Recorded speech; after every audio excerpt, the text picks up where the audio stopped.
में से यूहन्ना रचित सुसमाचार मेहरबानी से निकाल लें। यूहन्ना रचित सुसमाचार उसका 6वां अध्याय चैप्टर 6 और 22 पद से 24 पद तक मैं आपके सामने छोटा सा पैराग्राफ है वो पढ़ूंगा। यूहन्ना रचित सुसमाचार उसका 6वां अध्याय 22 पद से 24 पद तक। यहाँ इस प्रकार से लिखा हुआ है, दूसरे दिन उस भीड़ ने जो झील के पार खड़ी थी ये देखा कि यहाँ एक को छोड़ और कोई नाव नहीं थी और यीशु अपने चेलों के साथ उस नाव पर नहीं चढ़ा था, परंतु केवल उसके चेले ही गए थे। तब अन्य नावें तिबिरियास से उस जगह के निकट आईं जहाँ उन्होंने प्रभु के धन्यवाद करने के बाद रोटी खाई थी। इसलिए जब भीड़ ने देखा कि यहाँ ना यीशु है और ना उसके चेले, तो वे भी नावों पर चढ़ के यीशु को ढूंढते हुए कफरनहूम पहुँचे। प्रभु अपने वचन के पढ़े और सुने जाने पर बहुत ऐसे आशीष प्रदान करे। जो वचन अभी मैंने आपके सामने पढ़ा है उस पर थोड़ी देर शांत बैठकर ध्यान अध्ययन करेंगे और भाई सैमसन स्टीफन ध्यान केंद्रित कराने में सहायता करेंगे। भाई सैमसन।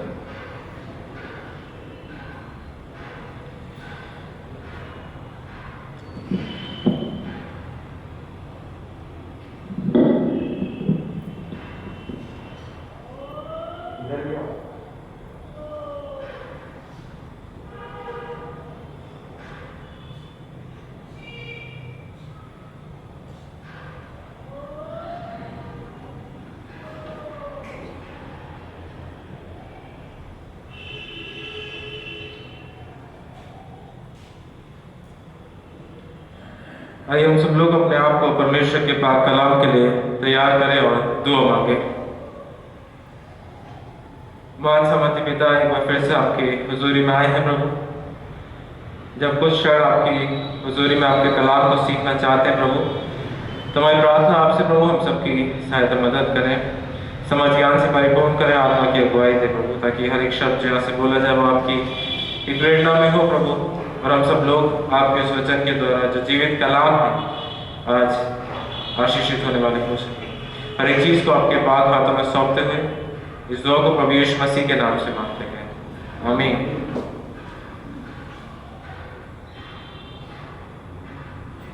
इसका जो 24वां पद है जो अभी आपके सामने पढ़ा गया यूहन्ना 6 उसका 22 से 24 मैं एक बार फिर आपके सामने पढ़ना चाहूँगा। यहाँ लिखा है, इसलिए जब भीड़ ने देखा कि यहाँ ना यीशु है और ना उसके चेले, तो वे भी नावों पर चढ़ के यीशु को ढूंढते हुए कफरनहूम पहुंचे। जब आप इस यूहन्ना के 6 अध्याय को देखेंगे तो यहाँ अगर आप स्टार्टिंग से देखेंगे तो वहाँ है लिखा है 5000 पुरुषों को खिलाना। प्रभु यीशु मसीह लोगों के बीच में कार्य कर रहे थे, उन लोगों को उन्होंने खाना खिलाया जो भूखे थे, जिसके पीछे चल रहे थे। और ये सब होते हुए जब वो भीड़ थी उसने यीशु को नहीं पाया, तो यहाँ लिखा है कि उस भीड़ ने देखा कि यहाँ यीशु नहीं है, तो वो नाव पर चढ़कर यीशु को ढूंढते हुए कफरनहूम पहुंचे।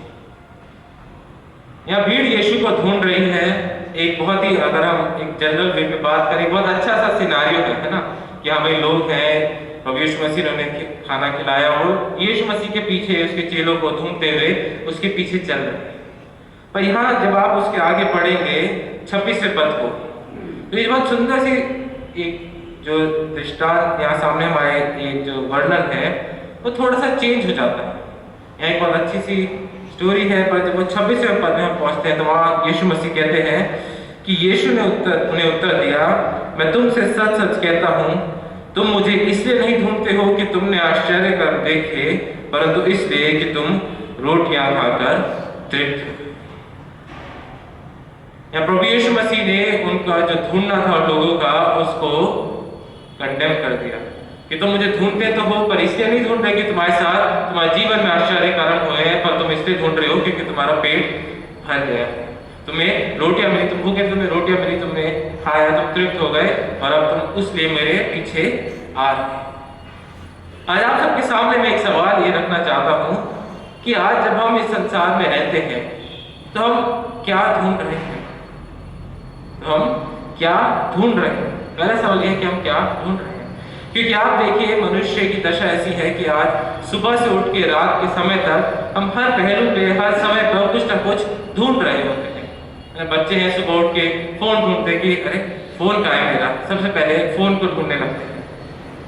बड़े होते हैं, बाहर निकलते हैं, किसी भी कार्य के लिए जा रहे होते हैं तो सोचते हैं मैं गाड़ी से जाऊं, बाइक से जाऊं, किसी भी माध्यम से जाऊं, कुछ ना कुछ हम ढूंढ रहे होते हैं अपने इस जीवन में। किसी को भूख लगती है तो वो आजकल हमारे पास फोन है, ऐप है, तो जोमेटो पे खोल के देखता है कहाँ से खाना ऑर्डर करूँ, वो सर्च कर रहा है किसी ना किसी चीज की, क्योंकि ये सारी चीजें जो इस शरीर में जब हम रहते हैं इसकी बहुत सी जरूरतें हैं और हम इन्हीं जरूरतों में, इसी की खोज में आज मनुष्य लगा हुआ है कि किस प्रकार से मेरी जरूरतें पूरी हो जाए। मेरी जो भूख है, मेरे को प्यास है, मेरे को जो जाना है, मुझे जो देखना है, आज टीवी चैनल हम सर्च करते रहते हैं, इधर से उधर ढूंढते रहते हैं कि क्या मैं देखूं अपने एंटरटेनमेंट के लिए। और हर एक का जीवन इसी प्रकार से किसी ना किसी चीज में फंसा हुआ है कि वो एक ढूंढ तो रहा है, पर वो ढूंढ सिर्फ सामाजिक कह लीजिए या शारीरिक कह लीजिए, उन्हीं चीजों को ढूंढने में लगा हुआ है। आज मनुष्य की जो सर्च है, जो क्वेस्ट है, वो केवल उन्हीं चीजों में लिमिटेड है। और आज आप अपने परिवारों में देख सकते हैं, अपने जीवन में आप खुद झांक कर देखिए कि आज आप किस चीज की ओर झुके हुए हैं, किस चीज के पीछे आप चल, दिन प्रतिदिन समय पर समय आज आप किसकी खोज में लगे हुए हैं। और यहाँ जब आप उन लोगों को देखते हैं तो वो लोग भी अपने उस भूख की खोज में थे। यहाँ लिखा है यीशु मसीह के पीछे तो चले, और यीशु मसीह के पीछे इसलिए चले क्योंकि उनको रोटियां मिल गई थी। आज जब हम इस पवित्र हैकल में आए हैं, जब आज हम उस खुदावंद यीशु मसीह की आराधना करने के लिए आए हैं, तो आज हम उसको क्यों ढूंढ रहे हैं? क्यों आज हम उसकी आराधना करने आए हैं? कि हमारे भी कारण कुछ ऐसे ही तो नहीं हो गए कि हमारा पेट भर जाए, हमें पानी मिल जाए? बहुत से कारण हो सकते हैं कि आप लोग यहाँ आए हैं, कोई भी हो सकता है, मैं नहीं जानता, आप बेहतर जानते हैं। कि आज हम सामाजिक पर्पस से हम उसके खुदा के भवन में आए, एक धार्मिक पर्पस है, क्या चर्च खुला है, चर्च जाना चाहिए, इसलिए हम वापस खुदा के भवन में आए। क्या हम खुदा के भवन में इसलिए आए खुदा को ढूंढने की, अरे साथ में लोग हैं वो देखेंगे हमें, तो एक सामाजिक तौर पर हम खुदा के भवन में आए। किस लिए हम खुदा के भवन में आए? यहाँ भी उन लोगों की तरह है कि आज हम खुदा के पास जाएंगे तो हमें खाने को मिल जाएगा, है ना, हमारे घर में रोटी कपड़ा मकान हो जाएगा, फिजिकल नीड्स है हमारी, इसलिए हम खुदा के पास आए हैं। ये हम सचमुच उस आत्मिक जीवन में उस खुदा को ढूंढते हुए उसकी इस पवित्र जगह पे आए। आज हम क्या ढूंढ रहे हैं? हमारी क्वेस्ट क्या है? इसी तरीके से आप देखेंगे यूहन्ना की इंजील में, जब इसके 4थे अध्याय में जहाँ सामरी स्त्री का जिक्र है, यीशु और सामरी स्त्री का, वहां पर भी हम पढ़ते हैं उसके 15वें पद को अगर पढ़े, वहां लिखा है, स्त्री ने उससे कहा, हे प्रभु वो जल मुझे दे ताकि मैं प्यासी ना हूं और ना जल भरने को इतनी दूर आऊं। यहाँ पर किसी चीज का जिक्र है, यीशु मसीह से जीवन के जल के बारे में बता रहे हैं, पर सामने स्त्री का जो ध्यान है वो शारीरिक प्यास जो उसको लगी है कि वो रोज पानी भरने आती है, उसी की ओर है। और इसलिए कहती है, यीशु मसीह ने तो उसको कहा है कि तू जल पिएगी तो कभी प्यासी नहीं होगी, पर उसका ध्यान क्योंकि अपनी फिजिकल नीड्स की ओर है, इसलिए वो कहती है कि तू मुझे बता कि ये मुझे कहाँ मिलेगा ताकि मैं फिर प्यासी ना हो, ना जल भरने इतनी दूर आऊं। आज हम किस प्यास के तहत खुदावंद यीशु मसीह के पास आते हैं? आज हम अपने जीवन में क्या ढूंढ रहे हैं? 4 चीजें हैं जिनका मैं जिक्र करना चाहूंगा आपके सामने। क्या हम प्रभु यीशु मसीह के पास आज आते हैं तो क्या हम उसकी उस पवित्रता को खोजते हैं? क्या आज हम जब खुदा यीशु मसीह के पास आते हैं तो उसकी उस पवित्रता को, उसकी उस होलीनेस को खोजते हैं? do we seek to get purified? क्या हम पवित्र होना चाहते हैं उसकी उस प्रेजेंस में आकर? फिर देखिए, एक मनुष्य जब होता है, हमें पता है बहुत से गंदे काम से होते हैं, बहुत सी बात होती है, सोच विचार होते हैं, और जब हम प्रभु यीशु मसीह के पास आते हैं तो बाइबल में बताती है कि वो सब गंदे काम हमें दूर करने होते हैं, और वो खुदा हमें मदद करता है कि हम दूर करें। पर क्या जब आज हम उस खुदावंत के पास आते हैं तो सचमुच हम पवित्र बनना चाहते हैं? क्या हम उसकी उस पवित्रता में दाखिल होना चाहते हैं जो परमेश्वर की है, जिसमें हम अपने गंदे कार्यों के साथ नहीं जा सकते, पर केवल उस अनुग्रह में प्रभु यीशु मसीह के उस लहू के द्वारा ही जा सकते हैं जब हम पाक साफ होते हैं? पर हम मनुष्य पाक साफ बहुत बारी नहीं होना चाहते हैं। आप लोग कपड़े धोते होंगे अपने घरों पे ना, जब कपड़े गंदे होते हैं तो क्या होता है कि हम उसे भिगोते भी हैं, उसको रगड़ते भी हैं, जहाँ से गंदा होता है, मैला होता है, बहुत से टाइम उसको लगाते हैं ताकि वो साफ हो जाए। या जिनके घर में मशीन होगी तो मशीन में डालते हैं, मशीन में भी कपड़े इधर उधर घूमते हैं ताकि वो साफ हो जाए। और इसी तरीके से जब हम प्रभु यीशु मसीह के पास आते हैं तो एक प्रोसेस, एक समय लगता है, जो हमारे अंदर गंदगी जमा हो जाती है वो साफ होती है समय पर समय, पर वो जब साफ होती है तो हमें थोड़ा तकलीफ होती है, और इसलिए मनुष्य प्रेफर करता है कि वो गंदा ही रहे। वो इसलिए खुदा के पास उसकी पवित्रता को नहीं खोजता है, क्योंकि उसको पता है कि जब उसकी पवित्रता में आएगा तो उसके गंदे काम दूर होंगे और थोड़ी तकलीफ होगी, क्योंकि उनका वो आदी हो चुका, उसको छोड़ना पड़ेगा। पर वो इसलिए कि कष्ट ना हो, दर्द ना हो, या वो टाइम ना लगे, वो खुदा के पास उसकी पवित्रता में आना ही नहीं चाहता है। उसके केवल एक सामाजिक, एक धार्मिक तरीके से खुदा के पास तो आता है, पर उसकी उस पवित्रता में वो दाखिल नहीं होना चाहता है, क्योंकि उसको तकलीफ होती है। दूसरी चीज कि हम परमेश्वर को और उसकी प्रेजेंस को खोजने के लिए उसके पीछे आते हैं, कि हम उस उपस्थिति में आना चाहते हैं, उसकी उस उपस्थिति में जहाँ आनंद है, जहाँ शांति है, जहाँ हर एक प्रकार की आत्मिक आशीष है, कि हम आज उसकी उपस्थिति को अपने जीवन में खोजते हैं, कि हम अपने उन्हीं फिजिकल नीड्स में फंसे रह जाते हैं। मेरे साथ अब निकाले पहला इतिहास उसका 16 अध्याय, पहला इतिहास उसका 16 अध्याय उसकी 11 पद। यहाँ इस प्रकार लिखा है, भजन गाने वाला लिखता है, यहोवा और उसकी सामर्थ की खोज करो, उसके दर्शन के लिए लगातार खोज करो। यहोवा और उसकी सामर्थ की खोज करो, उसके दर्शन के लिए लगातार खोज करो। परमेश्वर का लाभ अपने लोगों को इस बात का आह्वान करता है बार बार कि तुम यहोवा और उसकी सामर्थ की खोज करो। कि आज हम जब उसके भवन में आए हैं तो आज हम उसकी सामर्थ को खोज रहे हैं, उसकी प्रेजेंस में आ रहे हैं जिसमें सामर्थ है, कि हम उसके दर्शन के लिए लगातार खोजी बने हुए हैं। आज हम किस स्थिति में हैं, हमारी पर्सनल लाइफ, हमारी पर्सनल स्पिरिचुअल लाइफ किस जगह पे आके खड़ी हुई है, कि आज हम उसकी सामर्थ को खोजना चाहते हैं ताकि हम बलवान बन जाएं, शारीरिक तौर पर नहीं पर आत्मिक तौर पर। क्योंकि शरीर तो नष्ट हो जाएगा, आज है कल चला जाएगा, एज बढ़ेगी, कमजोर होते जाएंगे, पर आत्मा जैसे जैसे हम प्रभु के उस सामर्थ में बढ़ते हैं, जैसे जैसे प्रभु की उस प्रेजेंस में बढ़ेंगे, हमारी आत्मा बलवान होती जाएगी।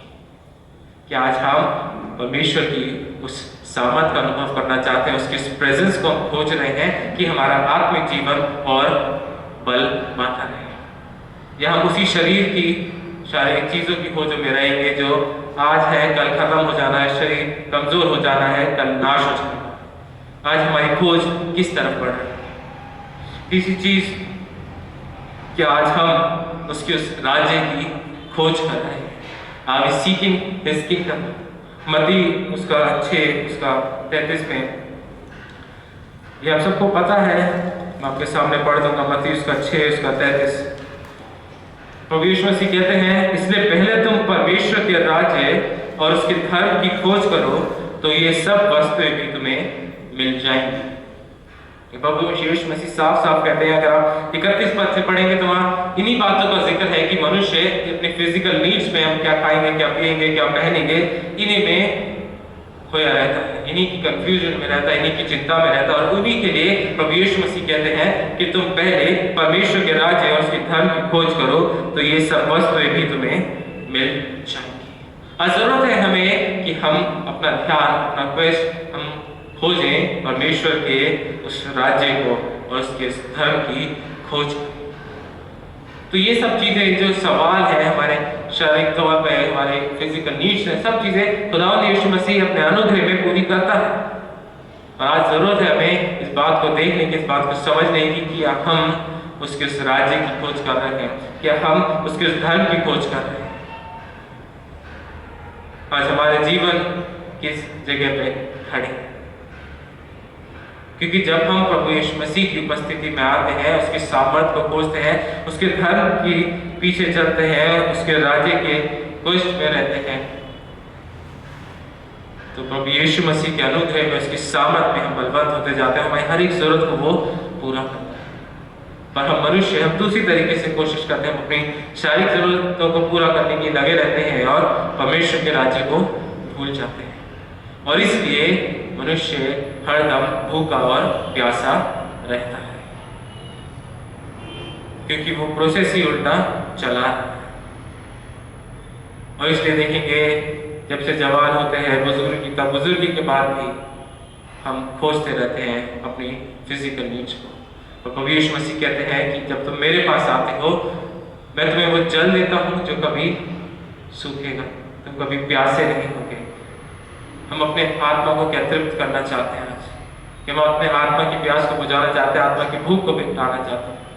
क्योंकि जब तक वो नहीं मिटेगी, आपकी शारीरिक चीजें बढ़ती जाएंगी, क्योंकि शरीर जब बातों पे भारी होने लगता है तो हम उन्हीं शरीर के कामों में बढ़ते हैं।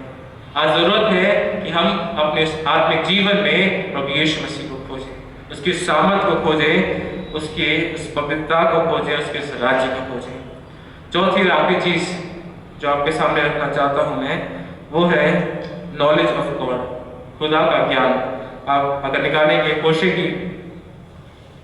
नबी की पत्री, उसका 6वां अध्याय, होशे नबी की पत्री उसका 6वां अध्याय, उसका 3रा पद। यहां इस प्रकार लिखा है, आओ हम ज्ञान ढूंढें, वरन यहोवा का ज्ञान प्राप्त करने के लिए यत्न भी करें, क्योंकि यहोवा का प्रकट होना भोर का सा निश्चित है। वे वर्षा के समान हमारे ऊपर आएगा, वरन बरसात के अंत की वर्षा के समान जिससे भूमि सिंचती है। यह परमेश्वर कलाम, उसके लोग इस बात का आह्वान कर रहे हैं कि आइए हम ज्ञान ढूंढें और वरन यहोवा का ज्ञान ढूंढें। कि आज हम उस खुदा के ज्ञान को खोज रहे हैं। Are we seeking the knowledge of God? क्योंकि जब खुदा का ज्ञान खुदा हमें देता है, जब हम खुदा के बारे में जानते हैं, उसको और पहचानते हैं, उसकी उपस्थिति में बढ़ते हैं, तब हम पूरी तरीके से उस आत्मिक जीवन में आगे बढ़ते हैं। जब खुदा का ज्ञान नहीं होता है, हम एक भटकती हुई आदमी की तरह इधर उधर भटकते हैं। पर जब हमें खुदा का ज्ञान होता है, हम सीखते हैं, समझते हैं, तब हम एक सही रास्ते पे चलकर उस खुदावंद यीशु मसीह की उस हुजूरी में आगे बढ़ते हैं। क्या आज हम क्या कलीसिया आज ये आह्वान करते हैं कि आइए हम ज्ञान ढूंढे, वरन यहोवा का ज्ञान प्राप्त करने के लिए यत्न भी करें। क्योंकि हर एक चीज जब हम उसकी उस खोज में होते हैं तो उसमें यत्न करना है। यदि आप नहीं चाहते हैं तो वो भी आपकी चॉइस है। आप उन्हीं पापों में, उसी शारीरिक जीवन में उसी तरीके से जैसे आज आप चलते आए वैसे ही चल सकते हैं।